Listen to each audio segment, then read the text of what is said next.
Hey Megamaniacs, it's Mistah MegaManFan, and it was my birthday this weekend, so we decided to go out and celebrate a little bit by picking up a few things, starting with this Tamashii Buddies Mega Man X Zero figure. Believe it or not, I found this at a Target store for $11.88. Not exactly the place I expected to find one of these. I bought one for X himself quite a while ago through an online retailer.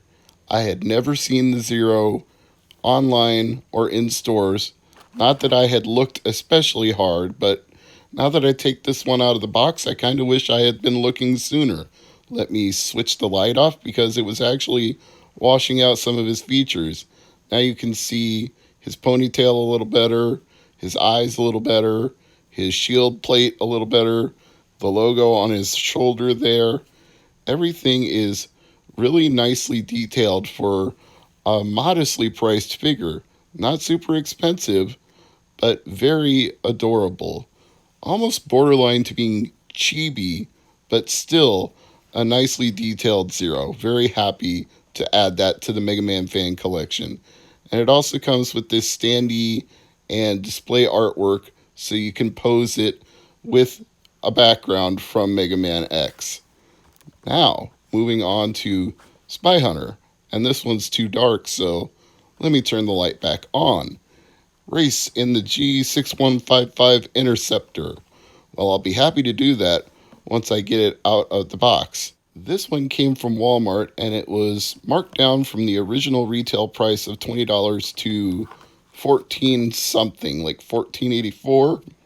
And I thought, why not? And my wife said, hey, it's your birthday. Do you really want this? I'm like, hey, if you're saying we can make this a household purchase, I'm certainly not going to say no to that. I would have bought it myself anyway, but thank you, dear. I love you for that. And as you can see, there is a lot of security tape on the back. You have to peel all of this off first. Then you have to rotate these plastic pieces either clockwise or counterclockwise to loosen up the arcade cab inside, or miniature cab, I should say. And then, once you pull it out of the box, you have to remove the security tab in the back. It has very simple instructions. Pull it out, throw it away. Once you do that, it's ready to play because it's already got batteries loaded into it, which is why you're able to try it in the store. Although I assume these batteries won't last very long because a lot of people have undoubtedly tested it by pushing the button before I ever bought it. Now, my gameplay is probably not going to be superb here because I'm looking through the camera at the same time I'm holding it, and I apologize if there's a little bit of glare there. Maybe I should have turned the light back off, but eventually I realized that and tipped it up a little bit to give you a better angle and hopefully not have the light reflect off it so much, but still, I'm not going to be playing my best while holding this thing and looking through the camera and playing at the same time. The ideal way for me to be playing this would be to not film at all, to set it on a table, and to sit in front of it, which makes these miniature cabs kind of a novelty at best because they aren't really suited for situational playing. Like, if you have it on a Switch, then you can undock it and play it that way, or you can dock it and play it on your TV. But with this, you can only play it this way.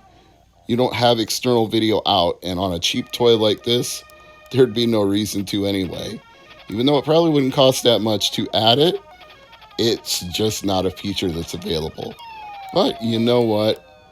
I think it will make a nice display piece because Spy Hunter was one of my favorite games as a kid. I played Apple versions, Commodore versions, the video game itself, and it sounds and looks pretty good. I mean, it's not going to be as good as the optimized version if you're playing on a multi-arcade machine emulator, but it'll get the job done, I guess is what I'm trying to say. It's pretty cool for the price. There's instructions inside that tell you everything about it. Hey, that's cool. They didn't have to put any in there.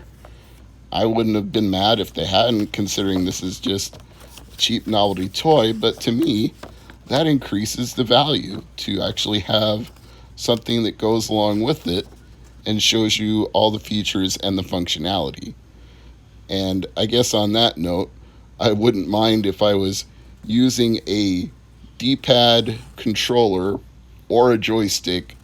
This is kind of halfway between measure with a tiny joystick, and again, perhaps not the most ideal way to play a game like Spy Hunter, but for a little toy, I think it'll be just fine. So, thanks to them for including a manual inside the box. Speaking of boxes, this VHS style box is a Target exclusive, and it was marked down to just $3. Yeah, I was stunned by that. My wife showed it to me and said, "Hey, this is only $3." I'm like, "No way." She said, "I'm going to go find a price scanner and make sure that's not a mistake." And she did. It was accurate. So this was absolutely a must buy. And not just because it comes in a 1980s style retro VHS tape case, which I just think is almost perfect for the era which the series is set in. It's a throwback to the 1980s visually, musically, and everything else. So to have this VHS style box for it is even better. It has to be a little bit oversized, but when you pull it out, it actually looks like an old school VHS tape, right down to having a label on the side. And then you pop open the flap here, which it has either magnets or I don't know what in it, but it kind of snaps into place. As you can see, there's a poster, the Blu-rays on the top tray, and underneath that, we also have the DVD versions. So you get both sets and a poster and this really nifty collectible box that everything goes inside. I'm just still kind of blown away at how cool this is. The discs are even arranged so they look like reels of tape inside of a VHS tape.